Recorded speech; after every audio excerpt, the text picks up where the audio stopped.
Hola chicos, buenas tardes.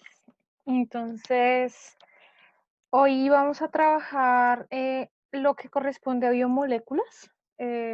¿Están conmigo? Ya pueden ver mi pantalla. ¿Todo bien? Sí, señora. Gracias. Buenos días, profe. Buenos días, buenas tardes. Listo, Sí, entonces buenas tardes. yo voy a hablar con el profe de educación física, pues de pronto para correr un poquito la clase de química y pues no quedarme esperando 20 minutos para que entren, ¿listo? Entonces, hoy vamos a trabajar las generalidades de biomoléculas. Hoy nos vamos a enfocar principalmente en dos grupos, que es carbohidratos y proteínas. La otra clase y la otra sesión nos enfocamos en lípidos y nos vamos a enfocar en ácidos nucleicos, ¿listo? Entonces, bueno, entonces lo primero que tenemos para el día de hoy es esa definición de biomoléculas. Entonces, ¿ustedes qué saben de las biomoléculas? Cuéntenme. ¿Qué reconocen de ellas?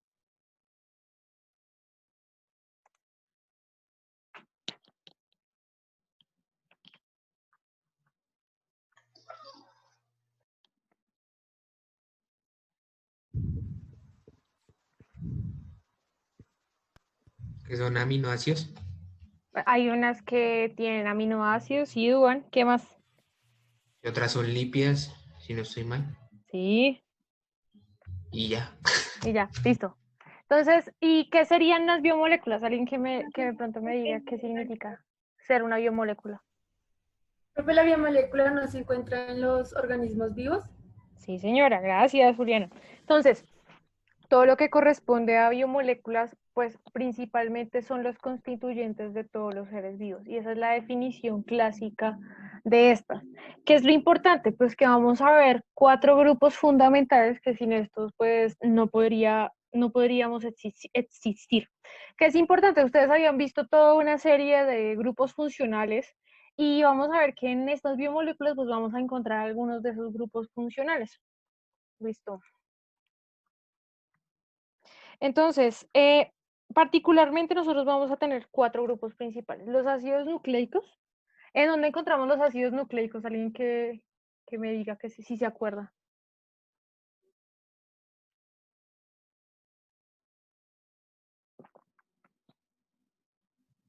Profe, no te escuché. ¿En dónde encontramos los ácidos nucleicos?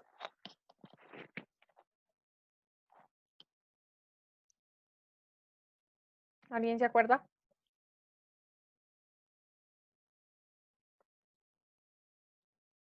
Listo. Entonces, los ácidos nucleicos corresponde a toda esa información genética que nosotros vamos a tener en nuestras células. Entonces, ese ADN. Vamos a ver que, pues básicamente todo lo que compone la vida va a tener ADN o ARN. Otro grupo importante son los carbohidratos, que es todo lo que nos está aportando energía en nuestra alimentación. Tenemos a los lípidos, todas las grasitas, y las proteínas que nos van a constituir de manera pues muy importante. Todo nuestro cuerpo pues va a presentar estos 4 biomoléculas. ¿Qué es importante destacar en ellas? Pues que nosotros vamos a ver que esto es la química de los seres vivos y que dentro de esas biomoléculas vamos a encontrar una variación de los grupos funcionales y de las reacciones que pueden tener. Entonces, cada biomolécula pues va a tener, por así decirlo, su grupo funcional principal. Entonces, Burgos centro. Vamos a encontrar usualmente carbono, hidrógeno y oxígeno en todas. Y vamos a ver que en las proteínas y en los ácidos nucleicos se va a incorporar el nitrógeno y el fósforo. Esto es muy importante porque dependiendo de los elementos que vamos a encontrar en esas biomoléculas es que vamos a poder hablar de las reacciones. Entonces, todo lo que corresponde al metabolismo, cada vez que ustedes se comen una manzana, que se comen una empanada, hay un proceso de tomar esa macromolécula y volverla pequeña para que sea funcionar en su organismo. Entonces, vacías. La idea es que hay dos procesos principales. Nosotros podemos tener un proceso donde nosotros generamos la biomolécula, que va a ser el anabolismo, y vamos a tener otro proceso grande que es la descomposición de esas macromoléculas. A eso le vamos a llamar el catabolismo. Entonces, cada vez que ustedes se alimenten de algo, ustedes están tomando esas macromoléculas y volviéndolas a unas unidades más pequeñas para que tenga algún efecto sobre sus células y sobre la composición de ustedes. ¿Qué es importante? Pues que las moléculas simples, cuando hablamos de síntesis, estamos diciendo que en el caso de las biomoléculas, puntualmente el ATP, el adenosíntrifosfato, va a estar implicado y va a estar mediando ese proceso de adición de esas moléculas, de esos monómeros. Y la segunda parte es que cuando nosotros tenemos una molécula compleja, pues vamos a tener que fraccionarla para poder incorporarla dentro de nuestro organismo. O sea, va a haber toda una regulación a nivel de enzimas y a nivel de ese uso de ATP para yo partirla en moléculas pequeñitas. Esas moléculas pequeñitas son las que pueden dar origen a todo lo que corresponde nuestros músculos, nuestras enzimas, nuestros anticuerpos, etcétera, etcétera, etcétera. Todas esas unidades básicas. ¿Qué es importante destacar? Pues que ambos procesos están en el mismo organismo y que hay unos procesos que son de producción y hay otros que son de descomposición. Entonces, para el proceso de digestión celular, ¿qué es importante? Pues que nosotros vamos a tener unas macromoléculas y vamos a tener unas partículas que están ingresando a la célula. ¿Qué es importante? Cuando hablamos de esas moléculas o de esos monómeros o de esas unidades pequeñas, pues ellas van a integrarse dentro de esa célula a partir de la ingestión o a partir de ese proceso de endocitosis que nosotros entendemos dentro de nuestra estructura celular.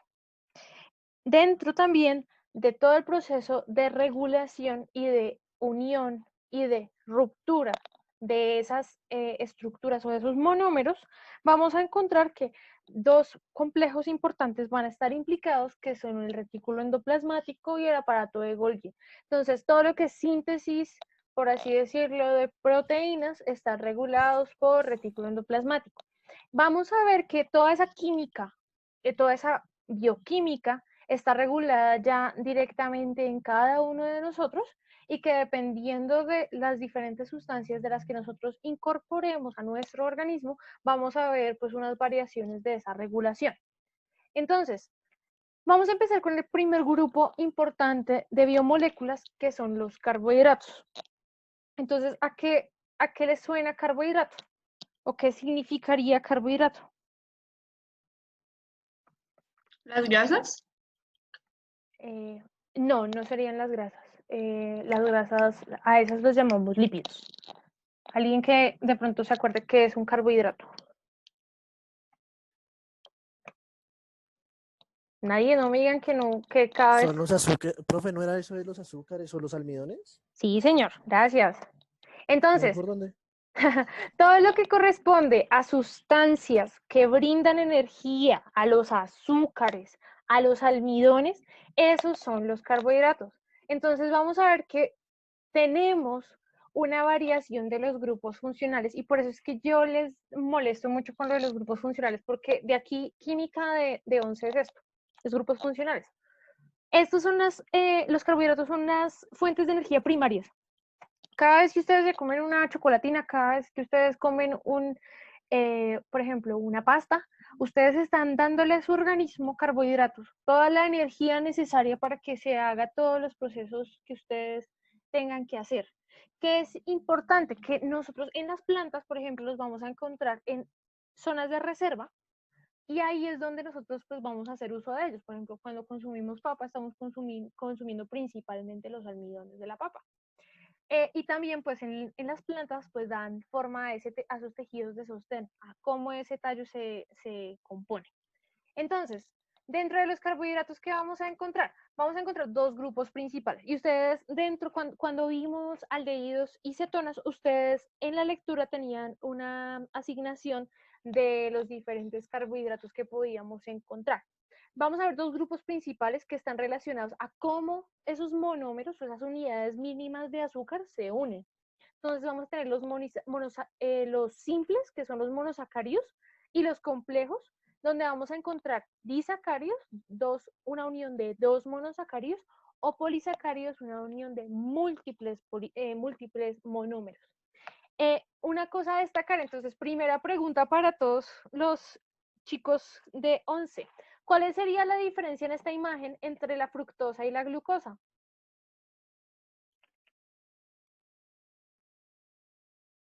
¿Qué observan en la imagen? ¿Qué observan en 1, en 2 y en 3? ¿Qué hace que esos dos azúcares sean diferentes? Entonces, les doy un minuto para que respondan eso. Entonces, ¿cuál sería la diferencia? Vamos a encontrar que esos grupos funcionales van a funcionar, o sea, van a tener un ¿No es efecto por el grupo de diferente. las cetonas, profe? Espere, Guerrero, listo. Guerrero, cuéntame. En la imagen 1, ¿qué ves? A ver, en la imagen 1, espere, le digo bien. O sea, es porque hay, o sea, hay 6 carbonos. Listo, esa es ¿Vale? la base. Listo. Sí, hay una base de 6 carbonos. Pero la diferencia solo es por uno, creo. Listo. Entonces, Listo, ya sabemos que dime. en los dos vamos a tener 6 carbonos. Listo. Pero ¿cuál sería la diferencia entre esas dos moléculas que tienen ahí? ¿Qué tiene una que no tiene la otra?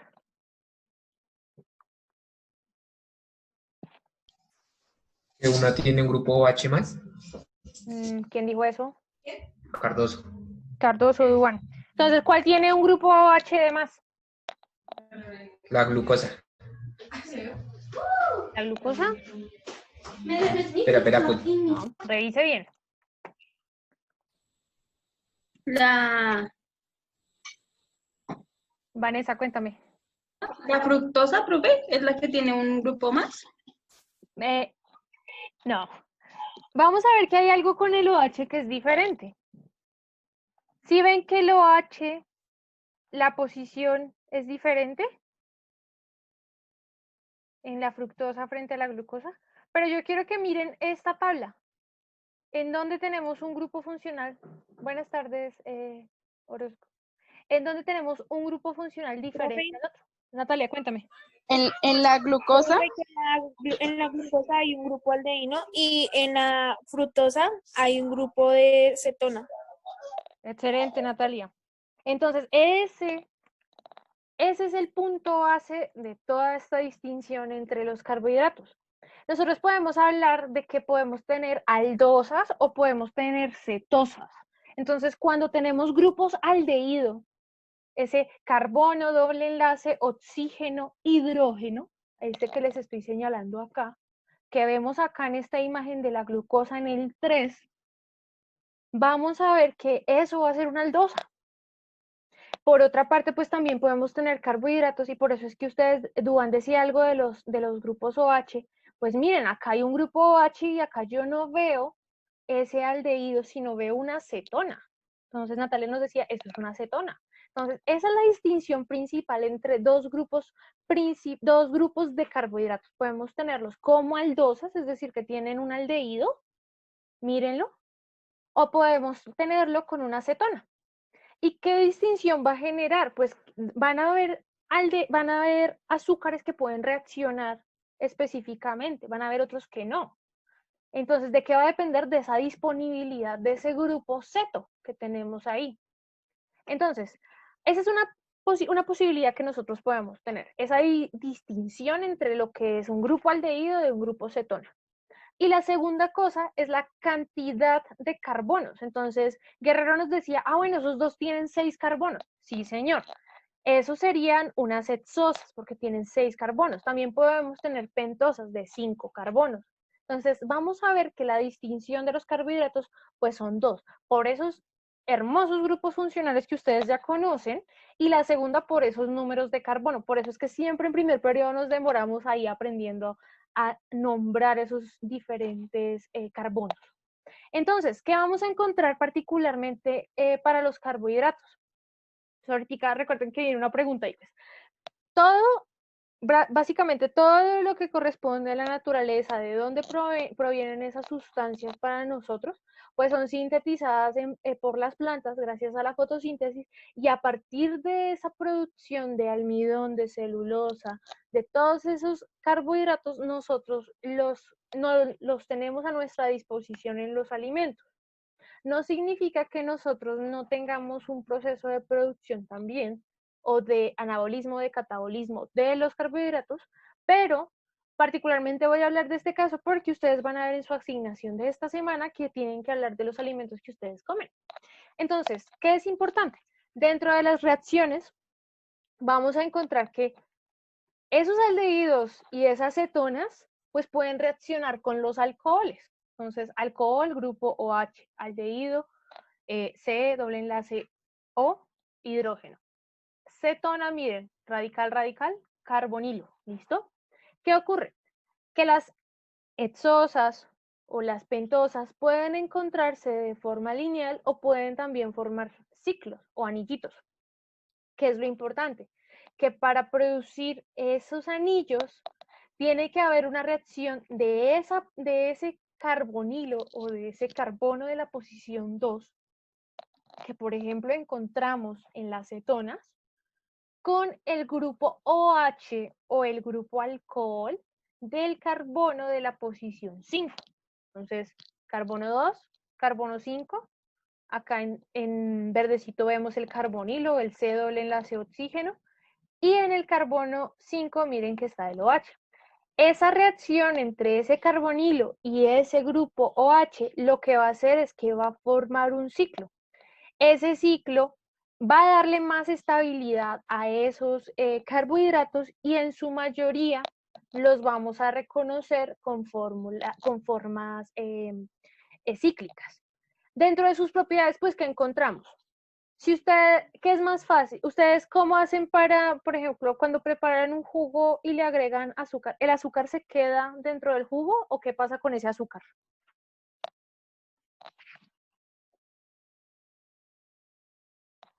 ¿Se disuelve Se o disuelve, se va ¿cierto? para el fondo? Cierto que el azúcar básicamente se va a la fase líquida con esa agüita con la que preparamos el jugo. Exacto. Entonces vamos a ver que los azúcares, por toda esa cantidad de grupos OH que tienen, de esa capacidad que tenemos de tener esos alcoholes, aparte de ese grupo ceto o de ese aldehído, ellos van a ser solubles en agua, demasiado solubles en agua. Cuando preparen jugo, recuerden que los azúcares son solubles en agua. ¿Qué va a pasar, por ejemplo, si tengo almidón? Los almidones pues ya son polisacáridos, ya son azúcares muy grandes, no son dulces, ellos ya no se van a poder solubilizar tan fácil en agua, pero ellos van a tener otra propiedad y es que una vez yo aumente la cantidad de azúcares en mi estructura, lo que va a ocurrir es que se va a dar una propiedad que es la gelatinización, que es que si yo le agrego agua a un almidón, él va a comenzar como a volverse pegachento y está relacionado por la formación de diferentes puentes dentro de ese polisacárido. Entonces, vamos a encontrar agüita siempre relacionado al azúcar. Otra cosa muy interesante dentro de esos tipos de azúcares es que a medida que yo voy a sumar cadenas o aumentar las cadenas, va a haber otra reacción muy importante en ellos. Entonces, la primera, recordar la formación de los ciclos o los semiacetales, y la segunda, la formación de los enlaces glicosídicos. En los enlaces glicosídicos, ¿qué pasa? Imaginemos que cada monómero, cada estructura unitaria de ese azuquitar se va a unir con otra en unas posiciones en particular y van a generar esa unión de monómeros, pues la conformación de los polisacáridos. Entonces, por ejemplo, la sacarosa, miren los dos tipos de monómeros que tienen, la lactosa, otros tipos de monómeros que pueden presentar. Entonces vamos a encontrar una variación de esas combinaciones posibles de esos monómeros y gracias al enlace glicosídico es que nosotros podemos unir esos monosacáridos. Entonces, ¿qué vamos a profundizar o a entrar en detalle? Usualmente podemos tener una unión 1,4 y es que en este carbono 1 se une al carbono 4 del siguiente monómero. O también podemos tener una unión 1,2 del carbono 1 con el carbono 2. Que es importante destacar que dependiendo de las uniones, van a haber unos azúcares que se pueden romper más fácil y otros que no se rompen tan fácil cuando nosotros nos alimentamos de ellos. Finalmente, cuando estamos hablando de los azúcares y, por ejemplo, del reconocimiento de este tipo de moléculas, por ejemplo, en un laboratorio, ustedes van a encontrar en algunas preguntas ICFES que les pueden preguntar, por ejemplo, hay una reacción de un azúcar con cobre, con plata, ¿qué puede pasar? Entonces vamos a encontrar que gracias a esa formación, a ese aldehído y ese grupo carbonilo que encontramos en esa imagen, cuando ese grupo carbonilo se oxida, cuando le incorporamos oxígeno, él va a tener la posibilidad de perder electrones y de provocar que la reacción con cobre se genere un cambio de coloración por la precipitación de ese cobre. Entonces, cuando tenemos azúcares con un grupo aldehído, ellos van a precipitar el cobre y van a dar una coloración de color rosadito. También pueden hacer lo mismo con la plata. En la plata lo que va a ocurrir es que, miren, va a dar una formación de un espejo de plata en la reacción. Esto es importante porque solo las aldosas lo pueden hacer y a este grupo de azúcares les llamamos los azúcares reductores. Entonces, ustedes pueden de pronto encontrar dentro de las preguntas ICFES preguntas en relación a la formación de espejos de plata, a la formación de coloraciones coloraciones rojizas, y está relacionado con la reducción. Entonces, dentro de esos polisacáridos, entonces ya sabemos, nos unimos muchos monómeros. De esos monómeros, pues vamos a tener una variación de esas posiciones específicas donde se va a generar esa unión. Van a haber dos cosas principales en este sentido. Vamos a encontrar que las uniones pueden ser alfa o pueden ser beta, y depende de cómo ese éter se une o cómo ese oxígeno está reaccionando con ese carbono para generar ese éter. ¿Listo? Entonces, aquí vamos a entrar ahora a discutir cómo es el proceso dentro de nuestro organismo. La asignación para esta semana, ustedes tienen una asignación donde tienen que trabajar en grupo, donde van a presentar tablas de los alimentos que ustedes consumen y donde la idea es que ustedes me revisen o me digan si de la comida que ustedes están consumiendo diariamente es algo balanceado o estoy haciendo un mal uso de todas esas biomoléculas que estoy incorporando a mi cuerpo. Entonces, imaginemos que tenemos un pan. Cuando nosotros damos la entrada al pan a nuestra boca, cuando hacemos la masticación, el proceso de salivación, ahí hay una liberación de enzimas que son las que están generando esa ruptura de esos enlaces glicosídicos que tenemos. Cuando una vez pasa a nuestro estómago, pues hay un proceso donde todos esos ácidos también tienen un papel importante en desprender ese tipo de biomoléculas y transformarlas a sus monómeros o a unas unidades que puedan ser absorbidas. Entonces vamos a tener que en el intestino es donde va a estar la mayor parte de la absorción de todas las sustancias que nosotros vamos a consumir. Es importante pues porque estas sustancias van a viajar por el torrente sanguíneo y van a tener algún efecto, sea el de aporte de energía o sea en el proceso de formación de alguna otra sustancia. Importante, una vez se da la liberación de las sustancias, entonces vamos a tener que hay un proceso, primero de cuando se absorbe, de que vamos a tener un contenido en sangre de alta cantidad de azúcar. En ese sentido, pues es cuando hablamos de todos los procesos de regulación que hace el páncreas con el hecho de la formación de diferentes enzimas para la reducción de ese azúcar que se puede mantener en la sangre. Entonces, ¿qué vamos a hacer a continuación? Vamos a ver un video donde nos van a explicar cómo es ese mecanismo. La idea del video es que saquemos cuáles son las ideas centrales y en un momento discutimos sobre lo que vimos en ese video para que entremos en razón. Después de esto, hacemos esta pregunta ICFES y pasamos a la parte de proteínas. ¿Listo? Entonces, quiero que pongan mucha atención en este video, pues va a ser muy interesante para la actividad que ustedes deben hacer para esta semana.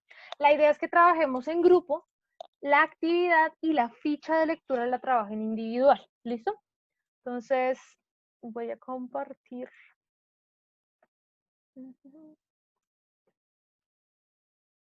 Ya me pueden decir, informarme si escuchan el sonido. Eso. Carbohydrates include both Sí, simple profe, sí lo sugars, escuchamos. which are little ring-shaped molecules made of carbon. Que ¿Ya sí lo escuchamos, escuchan? profe. ¿Sí? Sí, hágale. Listo, gracias. Entonces vamos a ver toda esa distinción de los diferentes tipos de carbohidratos y de cómo nosotros hacemos esa asimilación. Hydrogen and oxygen either alone or in pairs, as well as more complex carbohydrates, which are formed when these rings link up together to make long chains. Carbohydrates provide us with calories, or energy, and simple sugars in particular play a lot of roles in our diet. They sweeten lemonade, balance out an acidic miso soup, fuel yeast in rising dough and alcohol, and help preserve jams and jellies. Now, sugars are found naturally in plants like fruits, vegetables, and grains, as well as animal products like milk and cheese. Added sugars are the sugars that get added to foods, like cereals, ketchup, energy bars, and even salad dressings. To be clear, even if the sugar being added comes from a natural source like sugar cane or honey, it's still considered an added sugar. In fact, a variety of ingredients listed on food labels might be sources of added sugars, some of which you're probably familiar with. Sugar actually refers to a family of molecules called saccharides. Monosaccharides, where mono means one, so one sugar molecule. Disaccharides, where di means two, so two sugar molecules linked together. Oligosaccharides, where oligo means a few, so it's 3 to 9 sugar molecules linked together. And polysaccharides, where poly means many, so it's 10 or more sugar molecules linked together. Glucose is the most important member of the sugar family, and it's a monosaccharide. It's one of the main sources of calories for the body, and is able to cross the blood-brain barrier and nourish the brain. Another monosaccharide is fructose, which is commonly found in honey, fruits, and root vegetables. Finally, there's the monosaccharide galactose, known as milk sugar. It's known as milk sugar because it's only found in nature when it links with glucose to form lactose, a disaccharide found in the milk of mammals, which includes cow milk as well as human breast milk. Sucrose, or table sugar, is another disaccharide, and it's formed when fructose links up with glucose. Sucrose is found in various fruits and vegetables, with sugar cane and sugar beets having the highest quantities. Maltose is another disaccharide, and this one is 2 glucose molecules linked together, and it's found in molasses, which can be used as a substrate to ferment beer. Entonces, ahí en primera medida nosotros tenemos, dependiendo de cómo unimos esos monómeros, vamos a tener 3 principales tipos de disacáridos. Entonces, recordar esa sacarosa, la lactosa y la maltosa.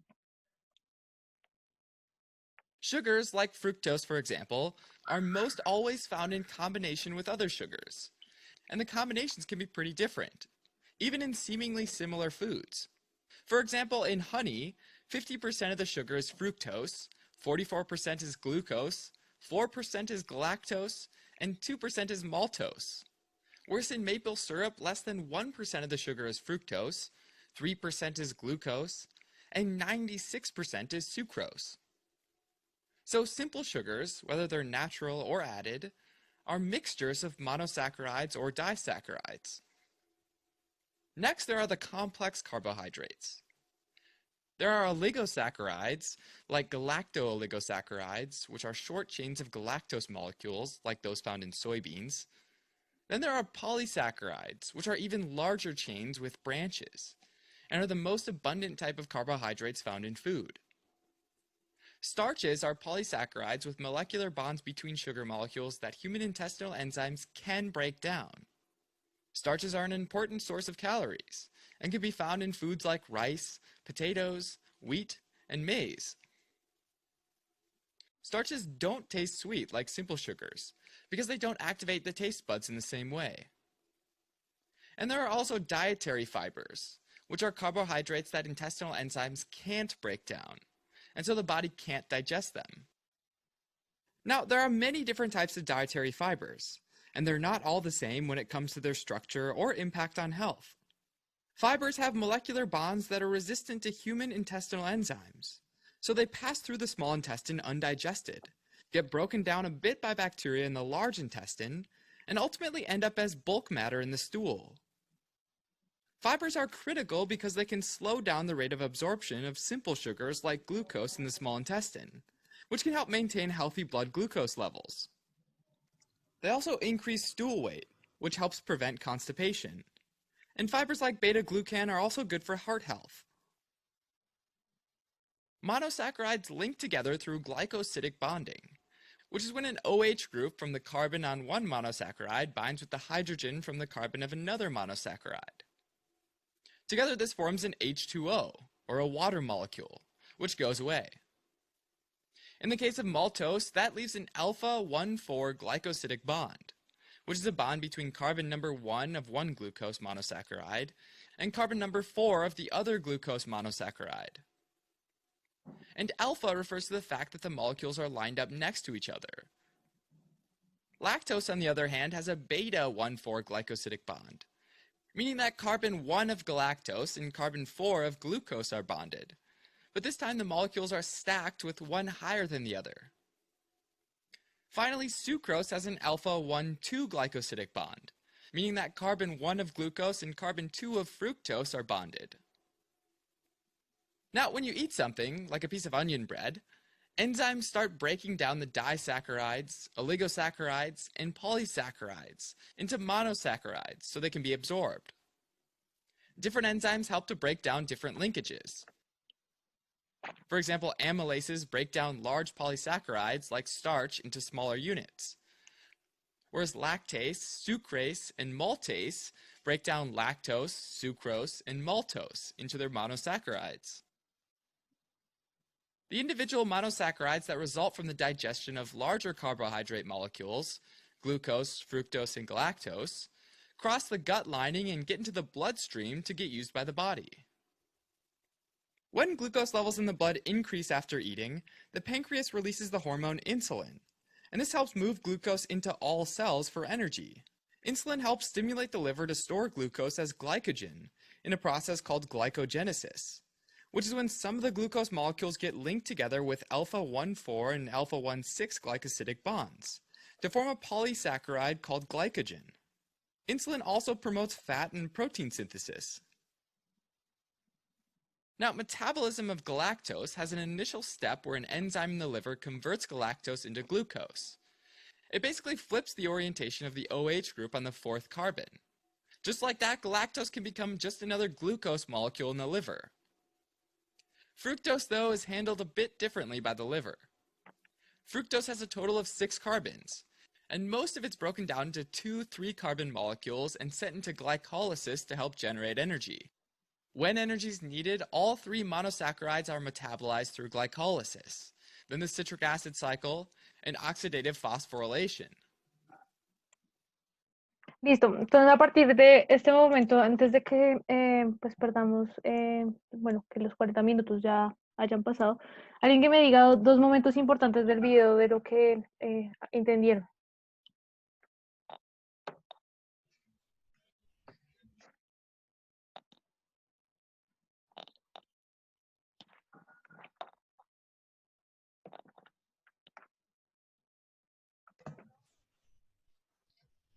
Que la insulina es una parte muy fundamental para el hígado. Sí, señor, y para todo lo que corresponde a esos azúcares que tenemos. Ángel, cuénteme, ¿qué le llamó la atención del video?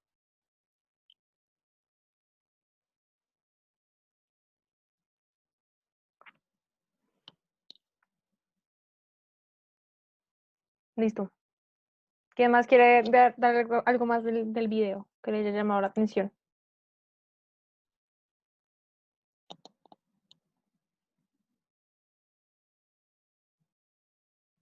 Por ejemplo, ¿qué era la fibra dietaria?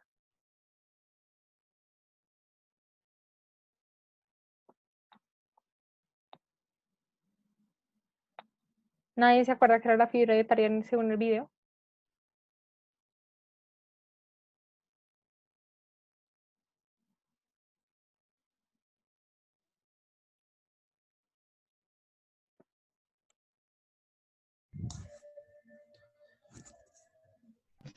Porque disminuye la glucosa, bueno, los azúcares. Sí, correcto, ese era uno de los puntos importantes que nos decían como, bueno, la fibra dietaria nuestro organismo no la puede romper, pero nos va a permitir que el azúcar en sangre no sea tan alto. Y también pues eso está muy relacionado con evitar esa constipación que puede tener la persona o esa capacidad de no ir al baño.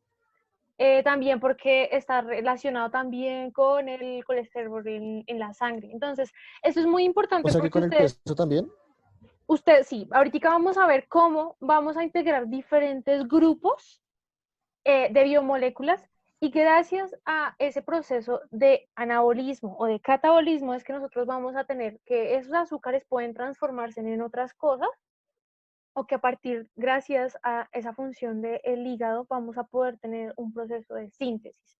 Entonces, ahora quiero que cada uno piense en su alimento favorito. Entonces, si bien en el video nos decían, listo, la glucosa es lo que nos dice las calorías.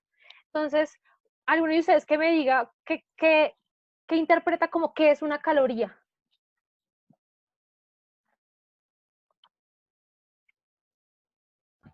La caloría es como una grasa o como una vitamina hacia el cuerpo, algo así. No necesariamente, pero ¿qué hace con el cuerpo la caloría? O sea, digamos que te dicen, este alimento tiene harta cantidad de calorías o poquita cantidad de calorías. Que me da energía. ¿Qué te está dando? Sí, gracias, Duan.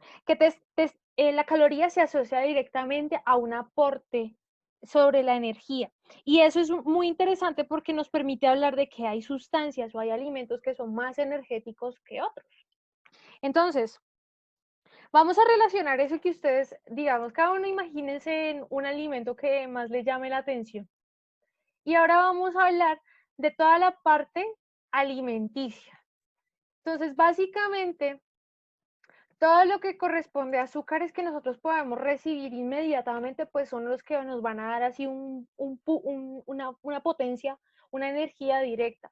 Pero vamos a tener otros azúcares como los almidones cuando se comienzan a romper, que van a aportarnos también energía, pero no de un momento a otro. Entonces, nosotros podemos comparar, cuando yo me tomo una bebida energizante, yo recibo inmediatamente ese azúcar.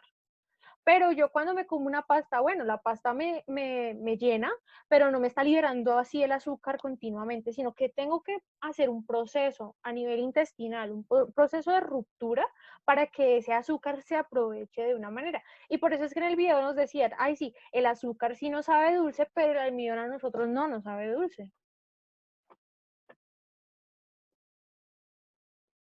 Stored away for a rainy day, depending on what the body needs. The National Academies of Sciences, Engineering, and Medicine recommended that a healthy diet contain 45 to 65% of its calories from carbohydrates. The number of calories you need to maintain your weight depends on things like your age, sex, height, weight, and activity level. For example, let's take this slightly active 40-year-old woman who's 5 foot 9 inches and 160 pounds, with a BMI of 23.6 and requires a 2,000 calorie diet. And let's say she wants to aim for 55% of her calories from carbohydrates. So that's 55% of 2,000 or 1,100 calories. And there are different types of carbohydrates. First, there's fiber. The general recommendation is to get 28 grams of fiber in a 2,000 calorie diet. With roughly 0 to 2 calories per gram of fiber, that's about 56 calories, or about 3% of her total calories. Next, there's sugars, both the kind that are added to foods and those naturally found in whole foods. There are few formal recommendations for total or natural sugar intake. However, updated Canadian nutrition labels are based on a daily value of 100 grams or 400 calories from total sugars, which is 20. Entonces, por ejemplo, en cada uno de los alimentos que ustedes consumen, fíjense en esa ficha o en esa tablita nutricional, porque en ella les están informando en su dieta cuánto aporte de cada biomolécula ustedes están haciendo. Entonces, si en teoría nosotros requerimos por lo menos 1.100 calorías que provienen de los carbohidratos, eso significa que debemos comer muchos carbohidratos. Ahora vamos a ver, dependiendo del alimento, vamos a encontrar unos que tienen más de un tipo de carbohidratos que otro. ¿Qué es importante? Por ejemplo, depende mucho, por ejemplo, eso de engordar o adelgazar va a depender mucho de esa actividad y de ese tipo de alimentos de los cuales yo estoy regulando. Entonces, si como más carbohidratos, si por ejemplo hablamos de las grasas, ¿cuál es el aporte nutricional de las grasas o de las proteínas en este grupo, digamos, de alimentos? Entonces vamos a ver que dependiendo del aporte nutricional, es que nosotros vamos a decir, bueno, mi dieta es buena o mi dieta le falta fibra o mi dieta debe tener algún ajuste, dependiendo de mi estatura, de mi peso y de mi índice de masa corporal. 20% of a 2,000 calorie diet. When it comes to added sugars, both the World Health Organization and the US Dietary Guidelines recommend that they make up fewer than 10% of total calories. Just like her goal for total carbohydrates, she's aiming for the mid-range of the added sugars recommendation, which would be 100 calories or 5% of her total calories. Using this approach, the remainder of her total sugar calories, 300 calories or 75 grams, would come from the sugars found in fruits, vegetables, dairy, and grains. This would be 15% of her total calories, and that leaves 640 calories or 160 grams from starches, or 32% of her total calories, to reach her carbohydrate intake goal. Now, eating a healthy diet means choosing foods that are as nutrient-rich as possible, and foods that contain fiber, starch, and natural sugars like fruits and vegetables tend to be richer in nutrients than those with added sugars. Having said that, processed and packaged foods are a part of most people's diets. So carefully reading nutrition labels can help you compare foods and choose more nutrient-rich options. Generally speaking, picking foods and beverages that are higher in nutrients like fiber and lower in added sugars is best. All right, as a quick recap. Entonces, esto nos deja a una parte muy interesante de la dieta o de lo que nosotros llamamos nuestro comportamiento frente a la comida. Entonces, voy a ponerles esta diapositiva a ver que me llama mucho la atención. Imagínense si usted, los componentes de una bandeja paisa. Una bandeja paisa es uno de los alimentos como que continuamente podemos encontrar en la calle y en la casa podemos pues consumirlos fácilmente. Dentro del aporte nutricional de la bandeja paisa, por ejemplo, lo que se ha encontrado es que la cantidad de calorías que se están generando, o bueno, que consumimos cuando nos alimentamos de una bandeja paisa, son alrededor de 1.584 kilocalorías o calorías. ¿Qué significa eso? Que básicamente con solo una bandeja paisa que nos comamos en el día, tendríamos casi todo el aporte de calorías que necesitamos para el día. Básicamente nos dejaría que el desayuno y la cena podrían estar restringidos a 400 calorías. Pero miren, una de las cosas como más interesantes y que quiero que ustedes piensen en la asignación de esta semana de química. Cada uno piense en los alimentos que más consume en un día, que se sienten y miren en un día que consume. Básicamente, requerimiento diario hablamos de 2.000 calorías, 2.200, dependiendo del índice de masa corporal y de los requerimientos de cada persona. Pero en principio, si revisamos la bandeja paisa, vamos a tener varios grupos de alimentos o de grupos de propiedades que van a tener esos alimentos. Entonces, vamos a encontrar que tanto los carbohidratos, tanto los lípidos y las proteínas van a encontrarse dentro de esa bandeja paisa de diferentes maneras. Entonces, vamos a tener lo que son los alimentos que provienen de los cereales, de los tubérculos, como el arroz, el plátano, el maduro, la arepa y el frijol. También vamos a tener un grupo de alimentos que provienen de las frutas y las verduras, que sería ese tomate y la cebolla para la preparación del guiso de esa bandeja paisa. El grupo de las carnes o de los que principalmente nos están aportando la mayor cantidad de proteína correspondería a la carne, también el frijol tienen un aporte grande de proteína, el huevo y la morcilla y si le quieren meter chorizo también. Y las grasas, todo lo que corresponde a frituras o todo lo que corresponde a ese aceite que se emplea para la preparación, le va a incorporar grasa. Entonces vamos a encontrar que dentro de todos esos requerimientos diarios, pues la bandeja paisa va a sobrepasar casi los requerimientos nutricionales de un día en una persona. Entonces dentro de este diapositiva y esta adaptación la hice de una publicación que hubo en El Tiempo de qué tan saludable o qué tan bueno es comer bandeja paisa. O sea, en teoría es un tipo de alimento típico que reúne muchos grupos funcionales, nos reúne muchos tipos de alimentos en una sola bandeja, pero si las consumimos continuamente estamos haciendo un incremento de calorías muy abundante y estamos aumentando también en gran cantidad el aporte de grasa que puede tener. Entonces ellos decían, si yo consumo 800 gramos de bandeja paisa, estaría comiendo 94 gramos de proteína, 88 gramos de grasa y 104 gramos de carbohidratos. Entonces, la idea es que dentro de la asignación que ustedes tienen para esta semana es que revisen esos alimentos que ustedes están consumiendo, qué aporte nutricional van a tener. Yo les dejé un link donde van a encontrar en una tabla el aporte nutricional y las calorías. Y la idea es que ustedes revisen, ¿será que yo estoy consumiendo más carbohidratos que me aportan energía, pero también tienen un efecto contrario a las proteínas, por ejemplo? Ahora, vamos a ver otro grupo muy importante para acabar la clase de hoy, que son las proteínas. Pero sí, antes voy a pasar a la pregunta ICFES para ver si todavía están conmigo. Entonces, quiero que lean esta pregunta. ¿Alguien que me lea la pregunta? ¿Quién me lee la pregunta? Yo, profe, Cuéntame, Laura. ¿desde dónde? Desde se colocan.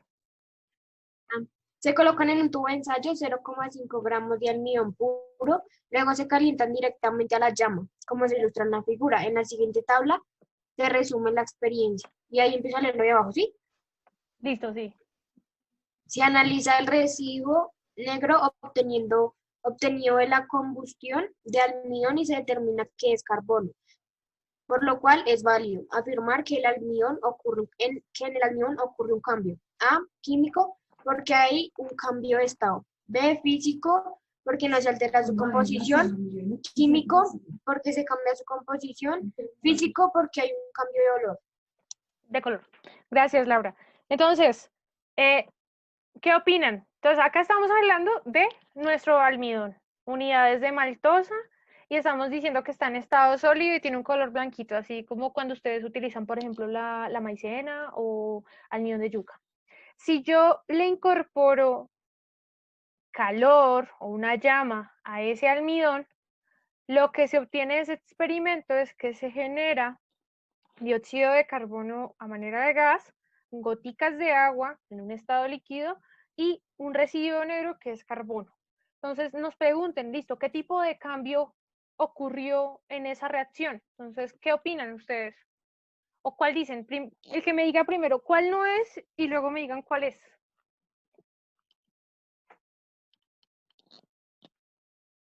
Entonces, revisen la imagen y miren qué les está preguntando.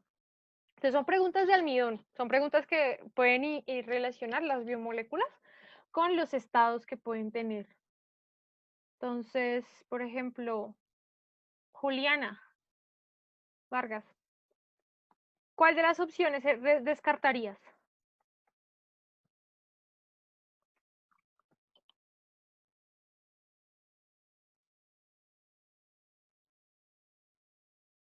Juliana, ¿estás ahí? ¿Profe, puedo yo? A ver, dale, Guerrero, ¿Pero cuéntame. puedo decir cuál es la correcta? Diga cuál es la correcta y explique por qué. Listo. A ver, yo pienso que es la C. ¿Y la razón? Porque, a ver, porque el que cambia su composición es o sea, el cambio de su composición es de la formación del carbono que tiene. Sí, señor. Efectivamente, cuando hablamos de cambiar la composición, o sea, cuando estamos diciendo que ese almidón se transformó en carbón por la reacción con en ese mechero, estamos diciendo, venga, lo que yo le hice fue prenderle fuego a ese almidón y ver qué pasaba. Estoy cambiando esa composición de la materia. No estoy cambiando el estado porque ese almidón no me está pasando de sólido a líquido a gaseoso, sino que lo que yo estoy haciendo es una reacción. Entonces, gracias, Guerrero. Sí, señor, efectivamente, estamos hablando de un cambio de la composición de la materia. Y el hecho que yo coja y le prenda fuego, estoy relacionándolo con una reacción química. Estoy haciendo una combustión, estoy incorporándole calor y ver qué pasaba. Entonces, esa es una de las maneras para descartar entonces las otras opciones. Entonces, recordar siempre que cuando hablamos de estados también de composición de la materia, también podemos hablar de los estados de la materia. Pero acá en este ejemplo en particular, no estamos diciendo que nuestro almidón pasó a volverse gelatina o pasó a volverse gas, sino que sencillamente lo que ocurrió en él fue un cambio de composición. Listo. Ahora veamos esta última pregunta y listo. Del almidón puede decirse que es A, una mezcla de los elementos carbono, hidrógeno y oxígeno. B, un compuesto formado por carbono, hidrógeno y oxígeno. C, un elemento que puede descomponerse en carbono, hidrógeno y oxígeno. D, un compuesto formado por la mezcla de los elementos agua, carbono y dióxido de carbono. Entonces, ¿cuál de las personas que están acá quiere responder esta pregunta? Entonces ya vimos que tiene, qué composición, cuáles son los monómeros y qué elementos encontramos en ese almidón. Alguien que me diga cuál de las 4 opciones es la correcta, o cuál no es, o cuál es. Orozco, Natalia, Lauras.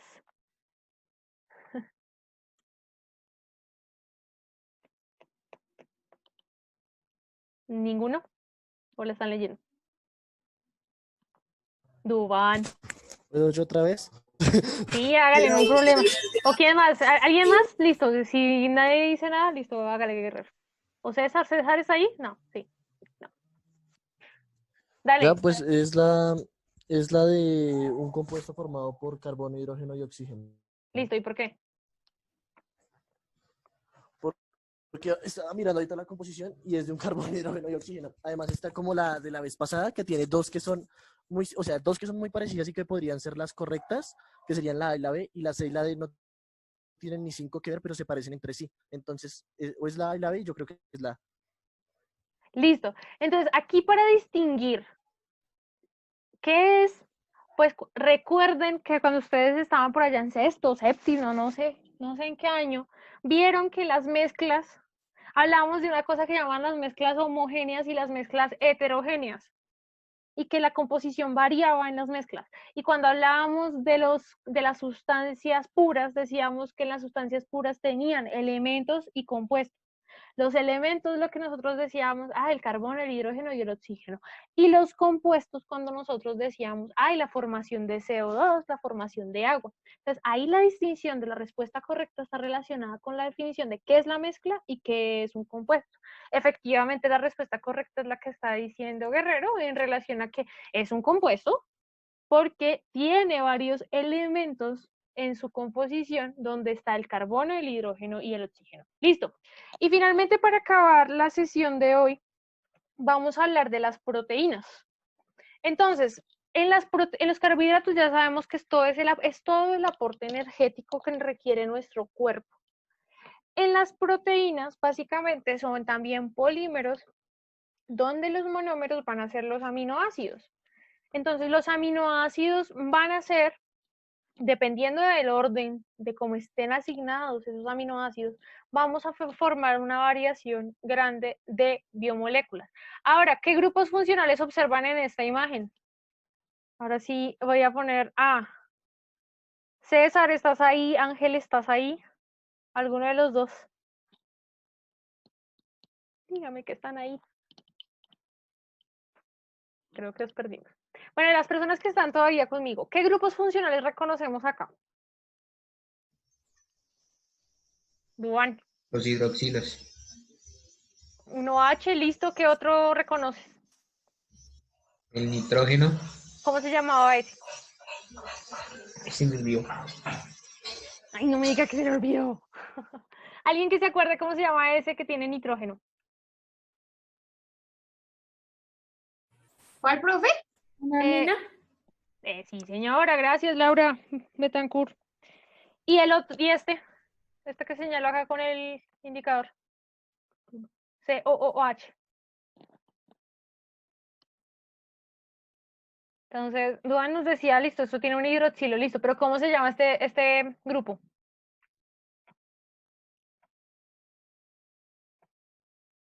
Mírenlo acá. ¿Carboxilo? Sí, señora Laura Betancourt, ¿Amina? gracias. Entonces, este es una amina y este es un ácido carboxílico. Entonces, en las proteínas, esos son los dos grupos funcionales principales. Y que es importante que yo para poder unir estos monómeros de los aminoácidos, lo que yo hago es que cada aminoácido va a tener una porción donde está ese ácido carboxílico y una porción donde va a estar esa amina. ¿Qué va a ocurrir? Para yo unirlos o enlazarlos, lo que voy a hacer es una reacción entre ese ácido carboxílico y esa amina, que me va a generar una estructura conocida como el enlace peptídico. Entonces, en el enlace peptídico, imagínense que este carboxilo lo que hace es que se une a la amina del siguiente aminoácido. Por eso tenemos en la imagen un aminoácido en rojo y otro en verde, donde el primero está aportando ese carbonilo y el segundo está aportando esa amina. ¿Qué es importante? Pues hay una liberación de agua y hay una formación entre ese grupo carboxilo con esa amina formando una amida. ¿Se acuerdan de las amidas? Las amidas tenían ese carbonilo y ese grupo nitrógeno. Esto es muy importante dentro de las proteínas, ya que las proteínas van a tener esa dualidad. Ellas pueden ser de carácter ácido o de carácter básico y va a estar dependiendo de esa composición que vayan a tener. Pero en principio, a medida que yo aumento el número de aminoácidos, pues voy aumentando esos enlaces que hay entre esos diferentes aminoácidos para formar los dipéptidos y los péptidos. Entonces, dentro de las proteínas, ¿qué vamos a tener principalmente? Entonces, nosotros a lo largo del tiempo se han descrito una serie de aminoácidos que están relacionados con todas esas formaciones de proteínas o de péptidos. Entonces, vamos a tener unos que son neutros, vamos a tener unos que son polares, vamos a tener, pero miren que son alifáticos, es decir, tenemos nuestra cadena lineal. En algunos pueden encontrarse grupos azufre, por ejemplo, como en la cisteína. También vamos a tener grupos aromáticos, anillos aromáticos, como la fenilalanina o la tirosina. Y vamos a tener dos grupos también grandes, que son los ácidos y los básicos. Y miren que la particularidad son esos grupos carboxilos que van a presentar en los extremos. También en los básicos, miren que el carácter básico se lo aporta a esos nitrógenos que están dentro de esa molécula. Entonces, dependiendo del tipo de aminoácido y de cómo es esa composición, vamos a tener una serie de todos esos aminoácidos que observan en la imagen, que dependiendo de cómo se hace esa codificación del código genético, que a partir de esas tres letras que forman los codones, vamos a tener que la síntesis está regulada para la formación de toda la variación de esos aminoácidos. Vamos a tener unos que les llamamos los esenciales y otros los no esenciales. Van a haber unos que nosotros vamos a recibir directamente de la dieta y van a haber otros que nosotros los podemos pues tener dentro de nosotros.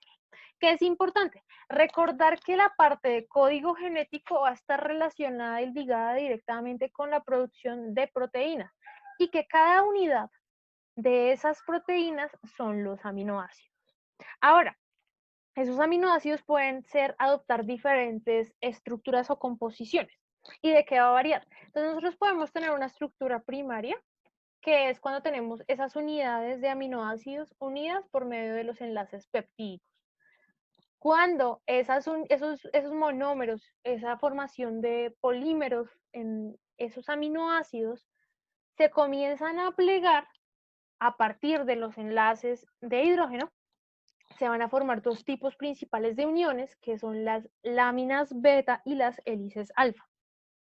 Ahora imaginemos que eso se sigue reuniendo o enredando o mezclando, y vamos a tener que en la estructura terciaria y en la estructura cuaternaria van a haber modificaciones de esos pliegues. ¿Qué es importante? Pues que dependiendo de las proteínas nosotros vamos a tener una variación de estructuras. Dentro de las funciones, pues vamos a ver proteínas que van a reconocer algunas sustancias y van a activar procesos como las enzimas, como la hemoglobina, como los anticuerpos o como las hormonas, que van a llegar a puntos específicos del cuerpo, ser reconocidas y activar una señal. Y por otra parte vamos a tener otro tipo de proteínas que son las proteínas estructurales que están asociadas a lo que corresponde a nuestros músculos, a lo que corresponde a la formación de estructuras, por ejemplo, en las telarañas, y está muy ligada a esa formación de esos tipos en particular de hélices y de láminas que se pueden formar. ¿Qué es importante? Reconocer que las proteínas, como tienen un aporte a nuestro organismo muy fuerte a nivel estructural, pues nosotros debemos hacer un consumo alto de estas. Particularmente, pues vamos a tenerlas en 4 grupos principales de aplicaciones. El primero es la formación de los canales proteicos en las membranas. Estructuralmente, cuando estamos hablando de la formación de colágeno, elastina, fibrina, queratina, y miocinas, que es la formación de los músculos, de la piel, coagulación de sangre. Cuando hablamos de las enzimas, es decir, todo lo que nosotros hablábamos ahorita de ese proceso de ruptura de enlaces de los carbohidratos, está ligado a quién? A las enzimas. ¿Y las enzimas qué son? Proteínas. Entonces, imagínense que en este momento en la bioquímica todo se conecta. En las enzimas nosotros vamos a ver que tenemos un punto donde va a haber un reconocimiento de esa señal para activar esa ruptura de ese enlace o esa unión del enlace. Por eso es que aparece acá en la imagen como si fuera un constructor. Y finalmente, un grupo muy importante de proteínas son los anticuerpos, que están encargados principalmente de la defensa de nuestro cuerpo.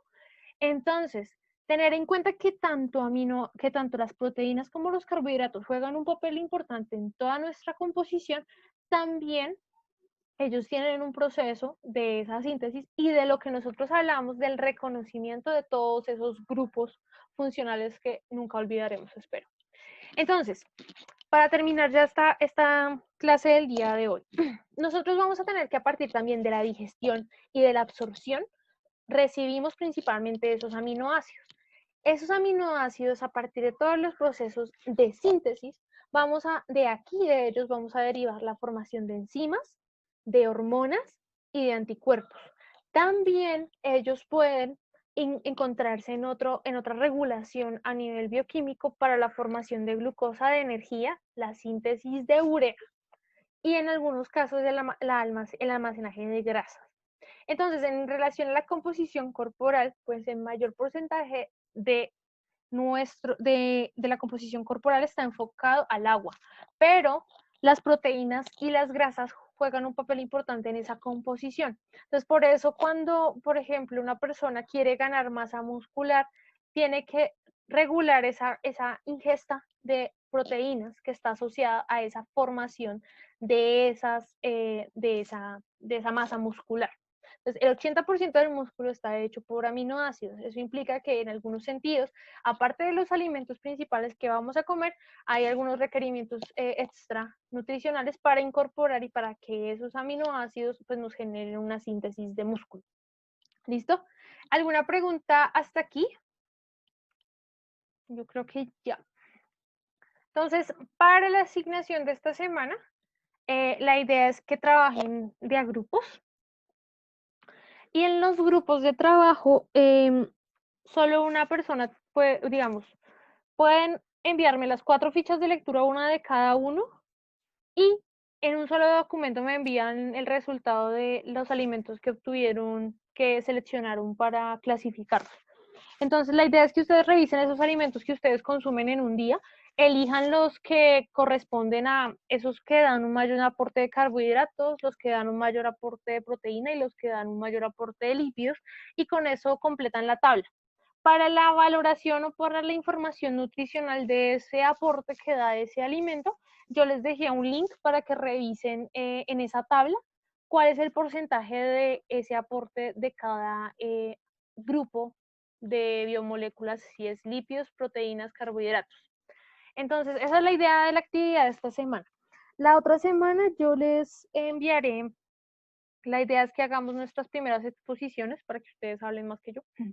Y entonces lo voy a hacer sobre lo que nos corresponde a lípidos y a ácidos nucleicos. ¿Listo? Entonces, ¿alguna pregunta o todo clarito? Profe, lo de los memes. Ah, ya lo de los memes, gracias. Entonces, para esta semana ustedes tienen química D. Para el trabajo de los memes, entonces, ¿qué van a hacer? Entonces, van a seleccionar lo que más les llamó la atención de esas biomoléculas que vimos hoy.